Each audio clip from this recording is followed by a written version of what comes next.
కొద్దిగా వర్షపు జల్లులు పడతా ఉన్నాయి. కొద్దిసేపు వర్షం స్టార్ట్ అయింది. ఇద్దరు ముఖ్యమంత్రులు అయితే లోపల మనం లైవ్ విజువల్స్ ఎక్స్క్లూజివ్ గా ఆర్టీవీ స్క్రీన్ పైన చూస్తా ఉన్నాం కాబట్టి అక్కడ ఇరు రాష్ట్రాల ముఖ్యమంత్రులకు సంబంధించినటువంటి భేటీ ఏ ప్రధాన అంశాలపైన చర్చ జరిగే అవకాశం ఉంది. మొదటగా ఏ అంశం పైన ఏ విభజన అంశాలు ఇద్దరి మధ్య రాష్ట్రాల మధ్య సమస్యకు పరిష్కారం దానిపైన మొదటగా చర్చిస్తారు అనేటువంటిది చర్చ అయితే కొనసాగుతూ ఉంది. భారీగా ట్రాఫిక్ క్లియరెన్స్ చేస్తారు. ఇక్కడ ఉన్నటువంటి వాళ్ళంతా కూడా ఈ ఏరియాకి సంబంధించినటువంటి విషయంలో కావచ్చు, పోలీసులు భద్రతా సిబ్బంది ఉన్నారు. సో చర్చ రాత్రి వరకు కొనసాగే అవకాశం ఉంది. ఈ ఏరియా అంతా కూడా హై సెక్యూరిటీ జోన్గా ప్రస్తుతం ఉంది. భారీగా పోలీసు బలగాలు ఉన్నాయి కాబట్టి సో రాత్రి వరకు ఇక్కడే చర్చ కొనసాగనుంది. అనుమతి ఉన్నటువంటి అధికారులు తర్వాత మిగతాకు సంబంధించిన నాయకులంతా లోపల ఉన్నారు కాబట్టి వారి చర్చ ముగిసిన తర్వాత ఇక్కడే డిన్నర్ ఉంటుంది. డిన్నర్ తర్వాత ఇక్కడ నుంచి ఉమ్మడి జాయింట్ ప్రెస్ మీట్ ఉండేటువంటి పరిస్థితి ఉంది. కేవలం ఐఎన్పిఆర్కి సంబంధించినటువంటి మీడియా ద్వారా ప్రెస్ మీట్ బయటికి రిలీజ్ చేస్తారా, మీడియాను కూడా అనుమతిస్తారా కేవలం అనేటువంటి చూడాలి. మీడియా ప్రతినిధులు లోపలికి పిలిచే అవకాశం ఉంటుంది. లేదు చాలా రాత్రి వరకు లేట్ అయితే కనుక చర్చలు లేట్ అయితే ఈ ఒక నోటు సమగ్రమైనటువంటి నోటు విడుదల చేసే అవకాశం ఉంది. రేపు మీడియా సమావేశం ఉండే పరిస్థితి ఉండొచ్చు. లేదంటే అధికారుల ద్వారా తన సమాచారం బయటికి చెప్పించే సిచ్యువేషన్ ఉంటుంది. చర్చ ఎంత మేర సమయం తీసుకుంటుంది, ఎంతవరకు చర్చ కొనసాగే అవకాశం ఉందనేటువంటిది ఇంకా క్లారిటీ లేదు. 6 గంటల తర్వాత స్టార్ట్ అవుతుంది చర్చ, ఇద్దరి మధ్యకు సంబంధించినటువంటి చర్చ కాబట్టి రాత్రి వరకు దీనిపైన ఒక క్లారిటీ వస్తుంది. ఏ విభజన అంశాలపైన ఇరు రాష్ట్రాలు ఫోకస్ చేస్తాయి, నిర్ణయం తీసుకుంటాయి, పరిష్కార మార్గాలు ఏంటి, దానికోసం ఏం చేయాలి, రాష్ట్ర ప్రభుత్వాల దగ్గర ఉన్నటువంటి యంత్రాంగం ఎంత మేర దాన్ని పరిష్కారం దిశగా అడుగులు వేస్తారు, వీటన్నిటిపైన చర్చ చేసే అవకాశం ఉంది. కాబట్టి ఒక క్లారిటీ రానుంది రాత్రి వరకు. రాత్రి తర్వాత అధికారికంగా సమాచారం బయటికి మీడియా ద్వారా రెండు తెలుగు రాష్ట్రాల ప్రజలకు ఒక క్లారిటీ ఉన్నట్టుగా తెలుస్తుంది. మీటింగ్ కి సంబంధించి లైవ్ విజువల్స్ మీరు చూస్తున్నారు. ఆంధ్రప్రదేశ్ అలాగే తెలంగాణకు సంబంధించి ముఖ్యమంత్రులు ఇద్దరు కూడా సెంట్రల్ స్టేజ్ లో ఉన్నారు. అంటే ఆ మీటింగ్ కి సంబంధించి సెంటర్ లో ఉన్నారు. అట్ ద సేమ్ టైం ఇతర శాఖల అధికారులు ఇటు తెలంగాణకు సంబంధించి ఒక్కసారి చూడండి, ఆ సారుద్భవానికి సంబంధించి ఒకరినొకరు చిరునవ్వులతో పలకరించుకుంటున్నారు.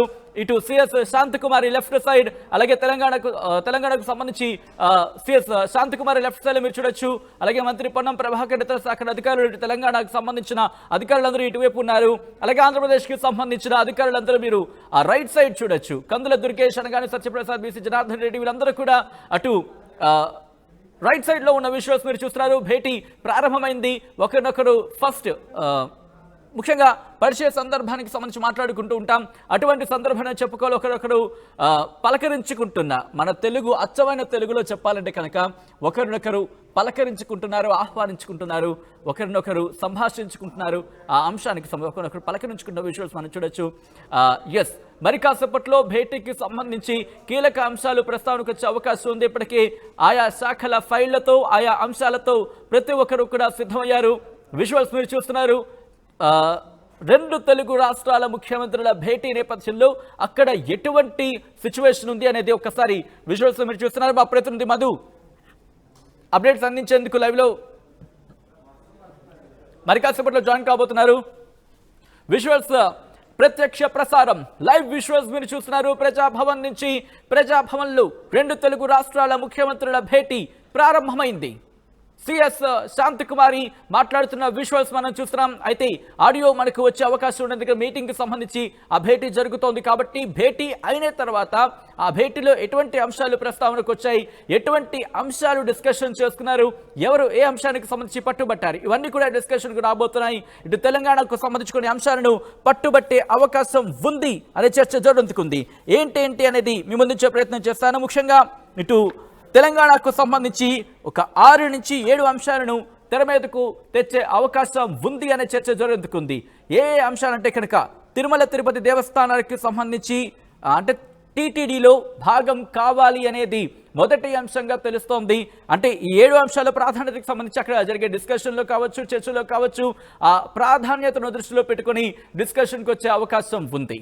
అయితే ఇక్కడ మొట్టమొదటిగా ఏపీలో కలిపిన 7 మండలాలకు సంబంధించి వెనక్కి ఇవ్వాలంటూ కూడా ఆ ప్రతిపాదన చేసే అవకాశం ఉందనే మాట వినిపిస్తోంది. 7 మండలాల లేకపోతే 5 గ్రామాల, ఇది కీలకమైన డిస్కషన్కు రాబోతోంది. దాని తర్వాత విద్యుత్ బకాయిలకు సంబంధించి 24,000 కోట్లు చెల్లించాలంటూ తెలంగాణ అంటూ ఉంటే కనుక తెలంగాణని 7,000 కోట్లు చెల్లించాలంటూ కూడా ఇటు ఆంధ్రప్రదేశ్కు సంబంధించి డిమాండ్ తెర మీదకు తీసుకొస్తోంది. సో ఈ రెండు కీలకమైన అంశాలుగా చెప్పుకోవచ్చు. మరికొన్ని అంశాలు ముందు మాట్లాడుకునే ప్రయత్నం చేద్దాం, ముందు చర్చించుకునే ప్రయత్నం చేద్దాం. రెండు తెలుగు రాష్ట్రాల్లో కూడా ఇప్పుడు ఇదే హాట్ టాపిక్. ఎవరు ఎక్కడ చూసినా ఇద్దరు మాట్లాడుకున్నా తెలుగు రాష్ట్రాల్లో ఇద్దరు ముఖ్యమంత్రులు భేటీ అయ్యారు. ఏ అంశాలు మాట్లాడుకోబోతున్నారు, ఏం జరగబోతోంది, విభజన చట్టంలోని అంశాలకు సంబంధించి ఎటు తెలియ అవకాశం ముందే అంశానికి సంబంధించి విజువల్స్ మీరు చూస్తున్నారు. ఆంధ్రప్రదేశ్ ముఖ్యమంత్రి నారా చంద్రబాబు నాయుడిని మీరు సెంటర్ ఆఫ్ ద ఫ్రేమ్ లో మీరు చూడొచ్చు. అలాగే చంద్రబాబు నాయుడికి రైట్ సైడ్ మీరు చూస్తున్నారు తెలంగాణ ముఖ్యమంత్రి రేవంత్ రెడ్డి పక్కన మీరు చూస్తున్నారు తెలంగాణ డిప్యూటీ ముఖ్యమంత్రి భట్టి విక్రమార్క. అలాగే ఇటు చంద్రబాబుకి రైట్ సైడ్ మీరు చూస్తున్నారు అనగాని సత్యప్రసాద్, అలాగే మంత్రులు బీసీ జనార్దన్ రెడ్డి, కందుల దుర్గేష్. అలాగే ఇటు తెలంగాణకు సంబంధించి భట్టి విక్రమార్క రైట్ సైడ్ మీరు చూస్తున్నారు సిఎస్ శాంతకుమారి, అలాగే పొన్నం ప్రభాకర్ అక్కడ మీరు, అలాగే దుద్దుల శ్రీధర్ బాబు, వీళ్ళు ముగ్గురు అక్కడ ఉన్నారు. అలాగే ఇతర శాఖల ఉన్నత అధికారులు కూడా ఫ్రేమ్ లో మీరు చూడొచ్చు. లైవ్ విజువల్స్ మీరు చూస్తున్నారు. అలాగే అటు రైట్ సైడ్ మీరు చూస్తే కనుక కందుల దుర్గేష్, అలాగే అనగాని సత్యప్రసాద్, బీసీ జనార్దన్ రెడ్డి, అలాగే ఇక్కడ మీరు చూస్తే కనుక నీరబ్ కుమార్ ఆంధ్రప్రదేశ్ సిఎస్ నీరబ్ కుమార్ కూడా ఆ ఫ్రేమ్ లో మీరు చూస్తున్నారు. ఇప్పటికీ శాంతకుమారి మాట్లాడుతున్న విజువల్స్ మనం చూస్తాం. మరి కాసేపట్లో మిగిలిన విజువల్స్ కూడా మనకు వచ్చే అవకాశం ఉందని చెప్పుకోవచ్చు. అయితే ఇక్కడ కొన్ని అంశాలు కీలకమైన భేటీకి రాబోతున్నాయి అంటే కనుక అవుననే మాట వినిపిస్తూ ఉంది. చాలా అంటే చాలా ఇంట్రెస్టింగ్ గా జరగబోతోంది. ముఖ్యంగా ఇక్కడ కొన్ని లక్షల కోట్లకు సంబంధించి విభజన చట్టంలో కొన్ని లక్షల కోట్లు అనే చెప్పుకోవాలి. ఎందుకు నేను లక్షల కోట్లు అంటున్నానంటే కనుక స్కెడ్యూల్ 9 కి సంబంధించి 243 సంస్థలు, స్కెడ్యూల్ 10 కి సంబంధించి 142 సంస్థలు, ఇక ఏ స్కెడ్యూల్లోనే మెన్షన్ చేయని 12 సంస్థలకు సంబంధించి 142 కోట్లు అనే చెప్పుకోవాలి వాటి విలువ. ఈ నేపథ్యంలో దాదాపుగా 68 మొత్తంగా అయితే మాత్రం ఈ కొన్నిటికి సంబంధించి క్లారిటీ వచ్చిన సందర్భాన్ని చెప్పుకోవాలి. వీటన్నిటికీ సంబంధించి డిస్కషన్కి రాబోతుందనే చెప్పుకోవచ్చు. అలా ఇండివిజువల్గా చూసుకుంటే కొన్ని సంస్థలు స్కెడ్యూల్ 9కి సంబంధించి కొన్ని అంశాలు, అలాగే స్కెడ్యూల్ 10కి సంబంధించి వీటివి అంటే ఏ అంశాలు ఏ స్కెడ్యూల్కి అనేది ముందు మాట్లాడుకునే ప్రయత్నం చేద్దాం. ఇంట్రెస్టింగ్ ఇక్కడ భద్రాచలానికి సంబంధించి ఆనుకున్న గ్రామాలకి ఏం జరగబోతోంది, పోలవరం ఎత్తుకు సంబంధించి కూడా ఇక్కడ డిస్కషన్కి వచ్చే అవకాశం ఉంది. చాలా అంశాలు ఇక్కడ డిస్కషన్కి రాబోతున్నాయి. ఇటు బీసీ జనార్దన్ రెడ్డి విజువల్స్లో మీరు చూస్తున్నారు, అలాగే ఇప్పుడు ఫ్రేమ్లో మీరు చూస్తున్నారు. ఈ లెఫ్ట్ సైడ్ ఫ్రేమ్లో మీరు చూడొచ్చు సిఎస్ శాంతకుమారి రైట్ సైడ్, అంటే లెఫ్ట్ సైడ్లో ఉన్నారు సిఎస్ శాంతకుమారి రైట్ సైడ్ ఉన్న అధికారులంతా తెలంగాణ ఉన్నత అధికారులు, వివిధ శాఖలకు సంబంధించిన ఉన్నతాధికారులు వాళ్ళు కూడా భేటీలో ఉన్నారు. ఇన్ఫాక్ట్ కొంతమంది అయితే ఇటు ఉమ్మడి ఆంధ్రప్రదేశ్లో ఉన్నప్పుడు పనిచేసిన వాళ్ళు ఉన్నారు. ఈ నేపథ్యంలో ఇటు ఆంధ్రప్రదేశ్కి సంబంధించి మీరు రైట్ సైడ్ మీరు చూడొచ్చు ఇటు సిఎస్ నీరబ్ కుమార్ ఉన్నారు. నీరబ్ కుమార్ లెఫ్ట్ సైడ్ ఉన్న వాళ్ళంతా కూడా ఆంధ్రప్రదేశ్ వివిధ శాఖల ఉన్నతాధికారులు.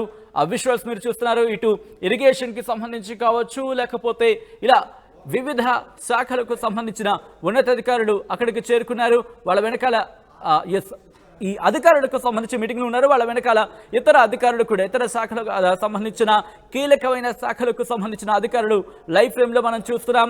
మరి కాసేపట్లో ఈ భేటీ ప్రారంభం కాబోతోంది. ఇక్కడ ఇంట్రెస్టింగ్గా ఒక్కసారి శ్రద్ధగా వినే ప్రయత్నం చేద్దాం. ఎందుకు నేను శ్రద్ధగానే మాట్లాడుతున్నాను కనుక మీరు కనుక గుర్తుండుంటే తెలంగాణ ముఖ్యమంత్రి ప్రత్యుత్తరంలో ఆంధ్రప్రదేశ్ ముఖ్యమంత్రి నారా చంద్రబాబు నాయుడికి లేఖ రాసినప్పుడు టెట్ ఈ మాట మీరు గమనించండి. టెట్ అని ఒక పదాన్ని ఉపయోగించడం జరిగింది. అంటే వీళ్ళిద్దరూ కూడా మాట్లాడుకునే అవకాశం, అంటే వీళ్ళిద్దరూ కూడా ఇండివిజువల్గా అంటే పర్సనల్గా డిస్కషన్ చేసుకునే అవకాశం ఉంది అనే చర్చ జరుగుతోంది. అది ఎప్పుడు ఎంతసేపు అనే ఒక ఇంట్రెస్టింగ్ డిస్కషన్ కూడా ఉంది. టెట్ అంటే మీటింగ్, చాలా ఇంట్రెస్టింగ్ అనే చెప్పుకోవాలి. ఏం జరగబోతుంది, ఏ అంశాలకు సంబంధించి డిస్కషన్ రాబోతున్నాయనే ఒక డిస్కషన్ జరుగుతుంటే కనుక వీళ్ళిద్దరూ ఎటువంటి అంశాలను డిస్కషన్ చేసుకోబోతున్నారు అని ఒక ఇంట్రెస్టింగ్గా ఉత్కంఠ మాత్రం కొనసాగుతోంది. లైవ్ విజువల్స్ మీరు చూస్తున్నారు. నారా చంద్రబాబు నాయుడు ముఖ్యమంత్రిగా ప్రమాణ స్వీకారం చేసి పదవి స్వీకరణ చేసిన తర్వాత ఆయన ముఖ్యమంత్రి హోదాలో తెలంగాణలోకి అడుగుపెట్టారు, హైదరాబాద్లోకి అడుగుపెట్టారు. ఈరోజు భేటీ జరుగుతున్న విజువల్స్ మీరు చూస్తున్నారు. ఆయన అడుగుపెట్టినప్పుడు తెలంగాణ సర్కార్ ఆయనకు ఘనంగా స్వాగతం పలికింది. విజువల్స్ మీరు చూడొచ్చు. దాదాపుగా స్కెడ్యూల్ 9, స్కెడ్యూల్ 10 ఈ రెండింటికి సంబంధించి ఆంధ్రప్రదేశ్ పునర్వ్యవస్థీకరణ చట్టం 2014 అంశాల్లో ఏవైతే ఇంకా కొలిక్కి రాలేదు, అప్పటి నుంచి కొలిక్కి వచ్చిన అంశాలు మనం చూసాం. దాదాపు 91 ఉంటే 68 క్లియర్ అయిపోయిన సందర్భాన్ని ఒక మాట వినిపిస్తూ ఉంటుంది. వాటితో పాటు ఎటు స్కెడ్యూల్లో మెన్షన్ చేయని కొన్ని అంశాలు ఉన్నాయి. వాటిని కూడా ఇప్పుడు డిస్కషన్కి వచ్చే అవకాశం ఉంది అనే చర్చ జోరందుకుంది. వాటికి సంబంధించి కొలిక్కి రావట్లేదు, కొన్ని అంశాలు కొలిక్కి రావాల్సిన పరిస్థితి ఉంది. అలా వీటన్నిటికి సంబంధించి డిస్కషన్ జరుగుతోంది. సో ఇటువంటి డిస్కషన్ జరుగుతున్న వేళ ఈ ఇద్దరు ముఖ్యమంత్రుల భేటీ ప్రాధాన్యతను సంతరించుకుంది. విజువల్స్లో మనం చూస్తున్నాం, ఇటు 2 తెలుగు రాష్ట్రాలకు సంబంధించిన అధికారులు అలాగే ఇటు ముఖ్యమంత్రులు భేటీలో మాట్లాడుతున్న సిచ్యువేషన్ మనం చూస్తున్నాం. రేవంత్ రెడ్డికి సంబంధించి ఎటువంటి డిమాండ్లను ముందు పెట్టబోతున్నారనే అంశానికి సంబంధించి ఆ డిస్కషన్ జరుగుతోంది. అలాగే చంద్రబాబు ముఖ్యంగా ఆంధ్రప్రదేశ్ నుంచి ఇక్కడ తెలంగాణ ఎన్నికల సందర్భంలో మీరు చూసుకుంటే కనుక ఆ రోజు జలాల విషయంలో జరగడం జరిగింది.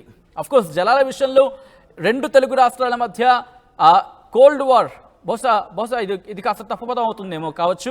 అయితే కొన్ని సందర్భాల్లో చూసాం జగడం అనేది మనం చూసాం, ముఖ్యంగా తెలంగాణ ఎన్నికల నేపథ్యంలో. సో ఇటువంటి సిచ్యువేషన్స్ ఉన్నాయి కాబట్టి ఈరోజు భేటీలో అటువంటి ఇష్యూస్ కొలిక్కొచ్చే అవకాశం ఉంది అనడంలో ఎటువంటి అతిశయోక్తి లేదనే చెప్పుకోవాలి. మరీ ముఖ్యంగా కేఆర్ఎంబీకి సంబంధించి కేఆర్ఎంబీ నేపథ్యం అంటే కృష్ణా రివర్ మేనేజ్మెంట్ బోర్డు, ఇటు సాగర్ కావచ్చు, దాంతోపాటు దాని మీద ఉన్న ప్రాజెక్ట్స్కి సంబంధించి ఇటు కేఆర్ఎంబీ పరిధికి వెళ్ళిపోయిన పరిస్థితి, అంటే ఇటు ఆంధ్రప్రదేశ్కి తెలంగాణకి ఇష్యూస్ జరుగుతున్న నేపథ్యంలో కేఆర్ఎంబీ పరిధిలోకి వెళ్ళిపోయాయి. ఇప్పుడు వీళ్ళిద్దరూ కూర్చొని మాట్లాడుకొని ఇటు కేఆర్ఎంబీ పరిధి నుంచి తమ పరిధిలోకి తెచ్చుకునే అవకాశం ఉంది అనే మాట కూడా వినిపిస్తోంది. బహుశా చాలా కీలకమైన భేటీ అనేది చెప్పుకోవచ్చు. కేఆర్ఎంబీ నుంచి తమ పరిధిలోకి తెచ్చుకునేందుకు ప్రయత్నం చేసే అవకాశం ఉంది. ఉమ్మడి సమస్యలు అలాగే ఇటు ఆంధ్రప్రదేశ్కి తెలంగాణకి ఉన్న సమస్యలే కాకుండా ఉమ్మడి సమస్యలు కూడా ఇక్కడ కొలుక్కొచ్చే అవకాశం ఉంది అనే చర్చ కూడా జోరందుకుంది. వాటి గురించి కూడా మనం మాట్లాడుకునే ప్రయత్నం చేద్దాం. వాటితో పాటు ఇంకా ఏ అంశాలకు సంబంధించి ఉమ్మడిగా డిస్కషన్ అంటే ఉమ్మడి అంశాలకు సంబంధించి ఎటువంటి ఇష్యూస్ ఉన్నాయి, వాటి మీద ఎటువంటి డిస్కషన్ జరగబోతోంది, షెడ్యూల్ 9 అలాగే షెడ్యూల్ 10 ఈ రెండింటికి సంబంధించి కూడా కీలకమైన అంశాలు డిస్కషన్కి వచ్చే అవకాశం ఉంది అనే చర్చ జోరందుకున్న నేపథ్యంలో వాటి గురించి కూడా మనం మాట్లాడుకునే ప్రయత్నం చేద్దాం.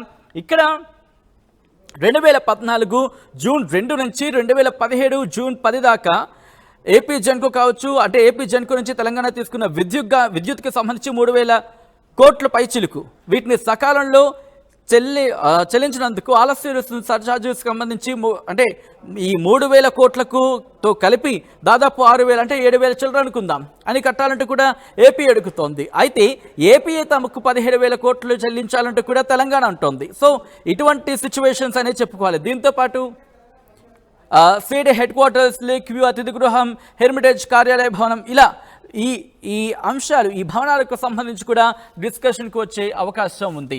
ముఖ్యంగా ఎలా ఉండబోతోంది స్కెడ్యూల్, ముందుగా ఏ అంశాలకు సంబంధించి డిస్కషన్ ప్రారంభం కాబోతోంది, స్కెడ్యూల్ ఎలా ప్లాన్ చేశారో తెలుసుకుందాం. మా ప్రతినిధి మధు అప్డేట్స్ అందించేందుకు ప్రజాభవన్ నుంచి సిద్ధంగా ఉన్నారు. మధు, ప్రజాభవన్లో ఇప్పటికే భేటీ ప్రారంభమైంది. ఇద్దరు ముఖ్యమంత్రుల భేటీకి సంబంధించి విశ్వాసం మనం చూస్తున్నాం. స్కెడ్యూల్ ఎలా ఉంది, అంటే ఏ అంశాలకు సంబంధించి ముందుగా ప్రారంభించబోతున్నారు, ఎన్ని గంటల సేపు జరిగే అవకాశం ఉంది, అధికారులకు సంబంధించి ఇప్పటికే మీటింగ్ స్టార్ట్ చేసిన సందర్భాన్ని మనం చూసాం.